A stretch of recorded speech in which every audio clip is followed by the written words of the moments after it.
on, ladies and gentlemen? Welcome back to the Team Gullit YouTube channel. My name is Renzo and today we're back with a brand new video for you guys. And this one is going to cover one of the most narrow formations. It is going to be the 4-3-1-2, and there will be two different variations covered in this entire video. But definitely make sure to check them out both, because this year 4-3-1-2 is very, very good. Narrow back, let's see.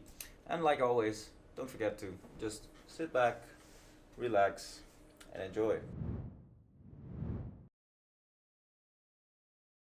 Yeah, well, so coming off a very long night, because last night obviously Levi became the European champion. We'll have a video covered covering that game later this week, so definitely make sure to stay tuned for that. But anyway, right now 4-3-1-2, and this is a balanced setup that we're going to offer you guys.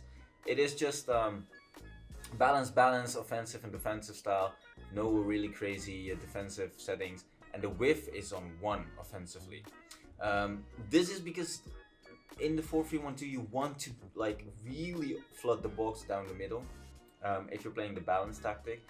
But definitely feel free to mess around with the width, because not everyone likes to just have everyone bomb down the middle. The instructions, just take them for whatever it is. Like I covered before in the 4-1-2-1-2 tactic video.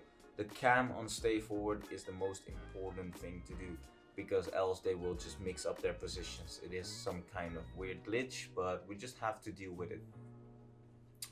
For the RCM or LCM, right here we have Gullit. You could put him on get forward, but you could also leave him on balanced. It depends on you, but because we have right here we have Root Gullit. It is my team actually.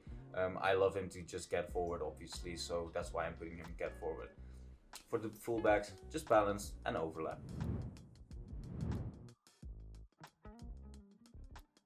Well, the first thing that is very powerful about the 4-3-1-2 in general, like I said, we have a balanced setup right here, is that you can overload the box. And what do I mean with this? You just have this man more situation more often than not in a box, especially if you manage to like kind of out dribble one opponent, or make a decent pass, just because all these players are making these runs and there's so many going forward, especially if you have like the RCM on getting forward. But with the support of the fullbacks, they drag players out of position. Look at this situation. There's 1, 2, 3, 4, 5, 6 players in and around the box that can be played in. And even the ball holder counting, there's like 7 players. And this obviously is dangerous on the counter attack, but it just, if you manage to be creative with your space, and like you can see here, you just play somebody in, do an action, or like do a dribble move or skill move. That is just when it's so difficult for your opponent to always be on top of the defense, on the defensive end, to stop you from scoring goals. But obviously this formation, it is a little bit more risky than any other formation. We're not gonna lie about that. I'm just gonna quickly move the camera for a second. So don't think that this formation you won't concede goals, because you're likely to do so. But it's just the strength offensively which is insane in this setup, because like you can see here as well, there were 2 options of just players bombing forward and just, like I said, overloading the box. That was kind of a different way because it was out of a counter attack, but it's just constantly this offensive pressure that you're putting on your opponent, which makes it so difficult for them to constantly be able to defend you.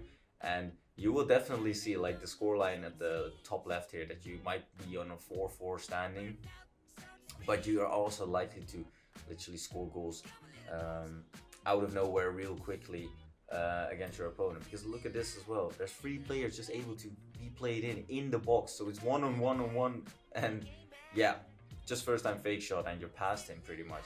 That makes this formation so really good.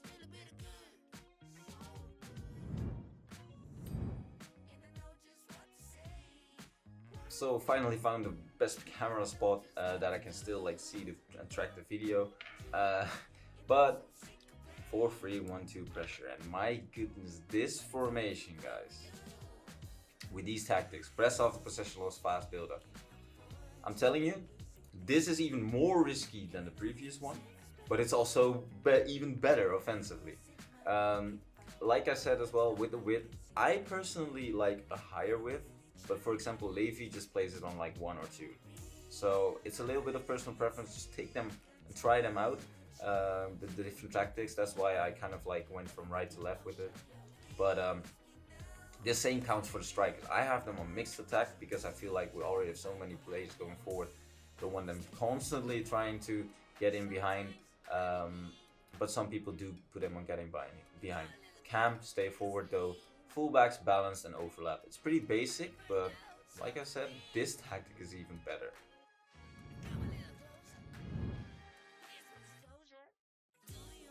Because we are using fast build-up.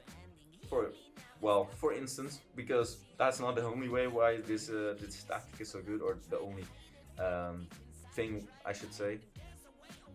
The thing is, with this formation, like it just flows so well. It is players putting pressure and especially immediately building up fast. Like look at this, for example. You can just see when we retrieve the ball, immediately players are moving. There's options straight away. You can play these 1-2 passes. You can play these first time touch passes. And yeah, sometimes you do hit the post, but that is just FIFA, right? But it's just this constant pressure and constantly creating the space. Because look at this, look at where the fullbacks are positioned right now. But also look at the radar. We're in this one-on-one situation, and you shouldn't forget, like we're putting press off possession loss. So let's say we lost the ball now and he plays the striker immediately. Our center backs are automatically pressing. So if you don't time that well, or if you don't select the right defender in time, you could be in for a very dangerous counter attack. And that is why this is even more risky.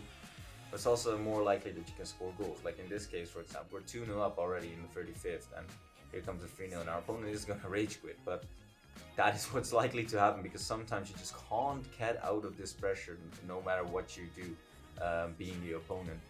And especially if your offensive style is like flowing very well, you can score goals so easily. You can see here again, we're just constantly putting pressure. He's not even being really able to get out of his own half, which he finally does here, but he still like loses the ball because our players are just so hungry for the ball, because they're still in that pressure mode, which we just have to admit, it is just very effective this year in FIFA 21. I don't necessarily approve it because I feel like it's a little bit overpowered, but it is the way that we want to play because we want to win, right? So using the meta is just whatever you should do in FIFA in general, but this definitely, use this maybe for a tactic to just come back if you feel like you don't want to take too much risks. Just quickly showing you as well, like why this pressure is so good. Like just take a look here. This situation, I've shown it in the video before, but just look at this. I'm going to break this down for you guys, what you should be doing in this case, like which player you should control in my opinion. Because right here, that pass, for example, that is a typical pass that happens when your opponent, or in this case, we are putting pressure on. Passing is just not the best, and you always want to kind of, but look at this. Like, look at how many players were just putting pressure there.